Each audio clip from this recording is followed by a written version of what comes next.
नमस्कार साथियों, मैं अंकित। आज का हमारा वीडियो एक YouTube चैनल के ऊपर है जिसने बिना किसी जांच पड़ताल के हमारी उस वीडियो के ऊपर कुछ सवाल उठाए हैं, जिसमें हमने बताया था कि भारत आज भी ब्रिटेन की रानी का गुलाम है। बात शुरू करने से पहले मैं आप लोगों से ये निवेदन करना चाहूँगा कि नीचे दिए गए नंबर पर एक मिस्ड कॉल जरूर दे दें। तो दोस्तों, भारत की आज़ादी को लेकर हमने जो वीडियो बनाया था उस पर हमें लाखों लोगों की मिली जुली प्रतिक्रियाएँ मिली, जिसमें से बहुत सारे लोगों ने हमारा साथ दिया, तो वहीं कुछ लोगों ने बिना किसी सबूत के हमें झूठा साबित करने की कोशिश की, जिसमें से YouTube का एक प्रख्यात चैनल दी लल्लन टॉप भी है। YouTube पर इस चैनल के 50 लाख से ज़्यादा सब्सक्राइबर हैं और रोजाना लाखों लोग इस चैनल पर भरोसा करके खबरें देखते और पढ़ते हैं। लल्लन टॉप ने 3, 4 और 5 जनवरी को हमारे वीडियो के ऊपर 3 लेख लिखे, जिसमें उन्होंने ये साबित करने की कोशिश की कि हमने अपने वीडियो में जो भी बताया है वो गलत है। आज हम इस वीडियो में लल्लन टॉप के एक एक दावे का जवाब देंगे जो उन्होंने बिना किसी सबूत के हमारे ऊपर किए हैं। तो अब बात करते हैं लल्लन टॉप के पहले दावे की। लल्लन टॉप ने पहला दावा किया है कि वीडियो में दिखाई गई RTI एक फर्जी सा मामूली कागज है और इससे ज़्यादा कुछ नहीं, और ऐसी RTI आज तक लगाई ही नहीं गई है। लल्लन टॉप के इस दावे का जवाब भारतीय परिवार के RTI सेल संभालने वाले दीपक जी देंगे, जो रोहतक हरियाणा से हैं। जय हिंद साथियों, ये RTI मैंने खुद ही लगाई थी, जिसका नंबर 308356 है, जो आप सरकारी वेबसाइट पर भी देख सकते हो। जब मुझे इस RTI का जवाब भारत सरकार से नहीं मिला तो मैं केंद्रीय सूचना आयोग गया और केंद्रीय सूचना आयोग ने ये आदेश जारी किया कि ये सूचना मिलनी चाहिए। इसके बावजूद भी सरकार जवाब नहीं दे रही, तो मैंने केंद्रीय सूचना आयोग में एक और RTI लगाई कि आपके आदेश के बाद भी सरकार जवाब क्यों नहीं दे रही है। हमने इतना संघर्ष किया और लल्लन टॉप वाले कह रहे हैं कि RTI नहीं, एक फर्जी सा कागज़ है। मैं लल्लन टॉप वालों को चैलेंज करता हूं कि अगर वो मेरी इस RTI को फर्जी साबित कर दें तो मैं अपना घर बार बेच के उनको 10 लाख रुपए तक देने को तैयार हूं। मैं लल्लन टॉप वालों से कहना चाहता हूं कि आपने कभी मीडिया एथिक्स के बारे में पढ़ा है या नहीं पढ़ा है। आप मेरे से इस मामले में पूछ सकते थे। मेरा फ़ोन नंबर मेरी RTI में लगा रहता है। मैं भारत की जनता से अपील करना चाहता हूं कि वो भी एक एक RTI भारत सरकार को लगाए और जिसमें वो पूछे कि भारत का शासक भारत के लोग हैं या इंग्लैंड की महारानी है। लल्लन टॉप का अगला दावा है कि 21 जून 1948 को भारत के गवर्नर जनरल सी राजगोपालाचारी ने ब्रिटेन के राजा के प्रति वफादारी और उसकी सेवा में निष्ठावान रहने की शपथ इसलिए ली थी क्योंकि 25 जनवरी 1950 तक भारत में एक अंतरिम सरकार चल रही थी और भारत ब्रिटेन का एक डोमिनियन स्टेट था। तो हम लल्लन टॉप से पूछना चाहते हैं कि अगर 25 जनवरी 1950 तक भारत में एक अंतरिम सरकार चल रही थी और भारत ब्रिटेन का ही एक डोमिनियन स्टेट था, तो फिर हर साल ये 15 अगस्त की झूठी गाथा देश में क्यों गाई जाती है और इस ढोंग और पाखंड पर देश का हजारों करोड़ रुपया क्यों खर्च किया जाता है। तो साथियों, अब आते हैं 15 अगस्त और 26 जनवरी पर। हमारे बहुत सारे साथियों ने हमसे पूछा है कि आखिर 15 अगस्त 1947 और 26 जनवरी 1950 को हुआ क्या था। 15 अगस्त 1947 से पहले भारत के ऊपर ब्रिटेन का शासन था और भारत के सारे कानून ब्रिटेन की पार्लियामेंट बनाती थी। ब्रिटेन की पार्लियामेंट के ऊपर ब्रिटेन के राजा जॉर्ज सष्टम का शासन था। इस तरह भारत के ऊपर भी जॉर्ज सष्टम का शासन था। 15 अगस्त 1947 के बाद भारत के ऊपर से ब्रिटेन का शासन हट गया और भारत सीधे सीधे ब्रिटेन के राजा के अधीन आ गया। इसीलिए सी राजगोपालाचारी ने 21 जून 1948 को ब्रिटेन के राजा के प्रति वफादार और निष्ठावान रहने की शपथ ली। 26 जनवरी 1950 को भारत ने संविधान लागू कर खुद को संप्रभु गणराज्य घोषित कर लिया, जिसमें यह निर्णय हुआ कि भारत का पार्लियामेंट भारत के कानून बिना इंग्लैंड के शासक से पूछे बना सकता है और ब्रिटेन के राजा ने इसकी परमिशन दे दी। किंतु जिस तरह ब्रिटेन की रानी ब्रिटेन की पार्लियामेंट और वहाँ के कानूनों में हस्तक्षेप कर सकती है, उसी तरह भारत की पार्लियामेंट और भारत के कानूनों में भी हस्तक्षेप कर सकती है। इसीलिए 10 नवंबर 1953 को रामनारायण द्वारा पूछे गए सवाल के जवाब में भारत सरकार ने लिख कर दिया कि आज भी भारत का प्रत्येक नागरिक ब्रिटिश सब्जेक्ट है और ब्रिटेन के कानूनों के अधीन आता है। और इस तरह ब्रिटेन की रानी आज भी भारत की शासक है और भारत आज भी ब्रिटेन की रानी का गुलाम है। और अगर ऐसा नहीं है तो भारत सरकार हमें भारत के राजपत्र पे ये लिख के दे दे कि भारत के ऊपर ब्रिटेन की रानी का कोई भी अधिकार नहीं बचा है। अगर ऐसा नहीं है तो लल्लन टॉप झूठ बोलना और जनता को गुमराह करना बंद करे। लल्लन टॉप वालों का अगला दावा है कि ब्रिटेन की रानी बिना वीज़ा के भारत इसलिए आती है क्योंकि ब्रिटेन के सभी नागरिकों के पासपोर्ट ब्रिटेन की रानी के हस्ताक्षर से ही जारी होते हैं। और इनका दूसरा तर्क है कि भारत के राष्ट्रपति या प्रधानमंत्री को भी विदेश जाने के लिए वीज़ा और पासपोर्ट की ज़रूरत नहीं होती। दोस्तों, बहुत सारे लोगों को वीज़ा और पासपोर्ट का अंतर नहीं पता होता और शायद लल्लन टॉप वाले भी यही मानते हैं।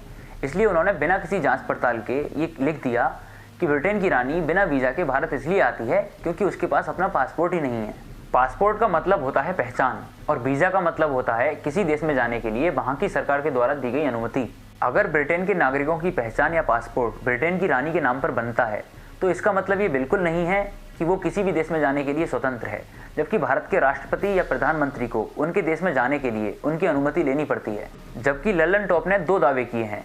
एक कि अमेरिका जाने के लिए भारत के राष्ट्रपति या प्रधानमंत्री को वीज़ा की आवश्यकता नहीं होती, और दूसरा 2015 में अफगानिस्तान से आते समय भारत के प्रधानमंत्री नरेंद्र मोदी को अचानक से पाकिस्तान जाना पड़ा था और तब उन्हें वीज़ा की आवश्यकता नहीं पड़ी थी। ये दोनों ही बातें झूठी हैं।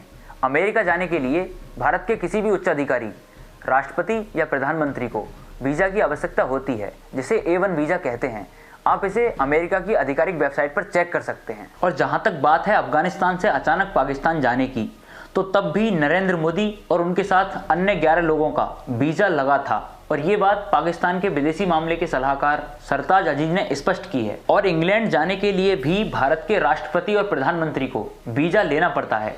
इसका सबूत राहुल सहरावत द्वारा लगाई गई एक RTI में आप देख सकते हैं, जिसमें खुद भारत सरकार ने ये लिख कर दिया है कि ब्रिटेन की रानी को भारत आने के लिए तो वीज़ा की आवश्यकता नहीं होती, लेकिन ब्रिटेन जाने के लिए भारत के प्रधानमंत्री या राष्ट्रपति को वीज़ा लेना पड़ता है। अगर भारत ब्रिटेन की रानी का गुलाम नहीं है तो ब्रिटेन की रानी बिना वीज़ा के भारत क्यों आती है? लल्लन टॉप का अगला दावा है कि कॉमनवेल्थ समूह स्वतंत्र और संप्रभु देशों का समूह है। तो हम ये कैसे मान लें कि कॉमनवेल्थ समूह स्वतंत्र देशों का ही संगठन है, क्योंकि इसकी अध्यक्ष अब तक ब्रिटेन की रानी ही स्वघोषित तरीके से बनती आई है, जबकि ये स्वतंत्र और स्वायत्त देशों का संगठन तब होता जब इसका अध्यक्ष बहुमत के आधार पर या फिर कुछ सालों के अंतराल में बदलता रहता। लल्लन टॉप का अगला दावा दिल्ली के बुराड़ी में स्थित कोरोनेशन पार्क को लेकर है, जिसमें अंग्रेजों की मूर्तियां लगी हुई हैं। लल्लन टॉप का कहना है कि यह पार्क इसलिए सुरक्षित रखा गया है ताकि इतिहास दफन न हो जाए। तो लल्लन टॉप को हम यही कहना चाहते हैं कि हमारे पूर्वजों ने भी लाखों वर्षों का इतिहास सुरक्षित रखा है, लेकिन इतिहास सुरक्षित रखने के लिए हम लोगों ने रावण का पुतला फूंका, ना कि रावण की मूर्तियाँ लगवा दी। होलिका दहन किया, होलिका पार्क नहीं बनवा दिया। अगर इतिहास ही सुरक्षित रखना है तो ऐसे व्यक्ति जिन्होंने सामाजिक अन्याय से लड़ते हुए अपना पूरा जीवन लगा दिया, बाबा साहेब भीमराव अम्बेडकर की मूर्ति लगनी चाहिए। सत्य और अहिंसा के लिए जिन्होंने अपनी कुर्बानी दी, उन महात्मा गांधी की मूर्ति लगनी चाहिए। अंग्रेजों के विरुद्ध आज़ाद हिंद सरकार का गठन करने वाले नेताजी सुभाष चंद्र बोस की मूर्ति लगनी चाहिए। देश को आज़ाद कराने के लिए हंसते हुए फांसी का फंदा चूमने वाले शहीद आजम भगत सिंह की मूर्ति लगनी चाहिए। चंद्रशेखर आज़ाद की मूर्ति लगनी चाहिए। कोरोनेशन पार्क का निर्माण कराकर सरकार ने देशद्रोह का कार्य किया है। लल्लन टॉप इसके पक्ष में लिखकर देशद्रोह का कार्य कर रहा है। एक तरफ तो सरकार अंग्रेजों की मूर्तियां लगा हुआ ये पार्क बनवा रही है और दूसरी तरफ शहीद आजम भगत सिंह को आज तक शहीद का दर्जा नहीं दिया। इसका खुलासा भी एक RTI में हुआ है। सही मायने में भारत उस दिन आज़ाद होगा जिस दिन कोरोनेशन पार्क में लगी अंग्रेजों की मूर्तियां तोड़कर इनके स्थान पर 7 लाख से अधिक लोग जिन्होंने भारत की आज़ादी के लिए अपनी कुर्बानियाँ दी, उनकी मूर्तियाँ लगा दी जाएंगी। साथियों, लल्लन टॉप का अगला दावा है कि भारत का राष्ट्रगान ब्रिटेन के राजा जॉर्ज पंचम के स्वागत में नहीं गाया गया था, जबकि 1911 में दुनिया भर के अखबारों में ये खबर छपी थी कि जॉर्ज पंचम के स्वागत में एक गीत गाया गया जिसे बाबू रविंद्रनाथ टैगोर ने लिखा था।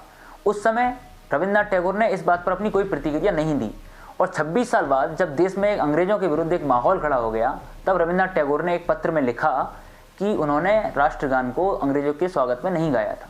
दूसरा, जब राजस्थान के राज्यपाल और उत्तर प्रदेश के पूर्व मुख्यमंत्री कल्याण सिंह जी ने यह बयान दिया था कि राष्ट्रगान में अधिनायक शब्द का प्रयोग अंग्रेजों के लिए किया गया है, तब भारत सरकार ने इस पर कोई जवाब नहीं दिया और रविंद्रनाथ टैगोर ने कहा कि उन्होंने ये गीत सर्वशक्तिमान भगवान की स्तुति में लिखा था। तो मैं लल्लन टॉप वालों से ये पूछना चाहता हूँ कि भगवान की स्तुति में लिखा हुआ गीत किसी राष्ट्र का राष्ट्रगान कैसे बन सकता है? भगवान की स्तुति के लिए दूसरे भी गीत थे और राष्ट्रगान बनाने के लिए भी दूसरे गीत बहुत सारे उपलब्ध थे, फिर उनमें से क्यों कोई दूसरा गीत राष्ट्रगान नहीं बनाया गया? फिर भी इस गीत को हम अपना राष्ट्रगान मान लेंगे, किंतु इसके लिए भारत सरकार राजपत्र पर ये लिख के दे दे कि राष्ट्रगान में प्रयोग किया गया अधिनायक शब्द भारत की जनता के लिए किया गया है और भारत की जनता ही भारत की सर्वोच्च शासक है और ब्रिटेन की रानी का भारत के ऊपर कोई भी अधिकार शेष नहीं बचा है। लल्लन टॉप ने हम पे एक आरोप और लगाया है कि हम लोग पैसा कमाने के लिए ऐसा कर रहे हैं, जैसे कि यूट्यूब से हमें लाखों करोड़ रुपए का ऐड मिल गया हो। और हम 100 रुपये से लेके 1000 रुपये तक लोगों से मांगते हैं और हमने ऐसे पैसा कमाने का एक धंधा बना रखा है। तो इन लोगों को मैं बताना चाहूँगा कि भारतीय परिवार के संगठक का नाम अक्षय कुमार है, जो उड़ीसा के किसान नेता हैं। पिछले कई सालों से किसानों के अधिकारों की लड़ाई लड़ रहे हैं। उड़ीसा के लाखों किसान उनके साथ खड़े हैं। अन्ना हजारे जी की कोर कमेटी के मेंबर रहे हैं। ना शादी की है और ना चुनाव लड़ा है और ना ही कभी चुनाव लड़ेंगे। तमाम राजनीतिक पार्टियों के प्रस्ताव उनके पास पड़े हैं। एक समय पर पॉस्को विरोधी आंदोलन में अक्षय भाई को करोड़ों रुपए का ऑफर दिया गया। और अब भारतीय परिवार का पिछला इतिहास बता दें। पिछले 2 सालों में जब से हमने संगठन के प्रचार प्रसार का कार्य शुरू किया है, तब से लगभग हम 10 लाख रुपए खर्च कर चुके हैं। पिछले 2 सालों में संगठन के कार्यालय का किराया भाड़ा, क्रांतिकारी साथियों का घूमना फिरना, पत्रिकाएं छपवाना और तमाम तरह की व्यवस्था में हर महीने लगभग 50,000 रुपये खर्च हो जाता है। YouTube से हमारी अब तक 20,000 रुपये की कमाई हुई है, जो पैसे अब तक हमें मिले भी नहीं हैं। और लोगों से हमें लगभग 15,000 रुपये का सहयोग मिला है। लेकिन लोगों तक साहित्य भेजने में हमारा इससे ज़्यादा पैसा खर्च हो जाता है। लेकिन फिर भी हम लोगों को अपनी पत्रिकाएं और अखबार भेजते हैं। एक किताब है बैंकों का मायाजाल, जिसने इस पूरी गुलामी की व्यवस्था को उजागर किया है। हमने 1.5 लाख रुपए की उस किताब की 5,000 प्रतियाँ छपवा कर लोगों में निःशुल्क बांटी, ताकि लोगों को समझ आए कि इस देश में परिवर्तन होना है। और लल्लन टॉप वाले कहते हैं कि हमने ऐसे धंधा बना रखा है। दूसरा, हम में से आज तक किसी भी साथी ने 1 रुपये की सैलरी नहीं ली। और अब ये लल्लन टॉप वाले बता दें कि इनकी YouTube से मासिक कमाई कितनी है और क्या ये लोग उसमें से सैलरी लेते हैं या नहीं लेते हैं।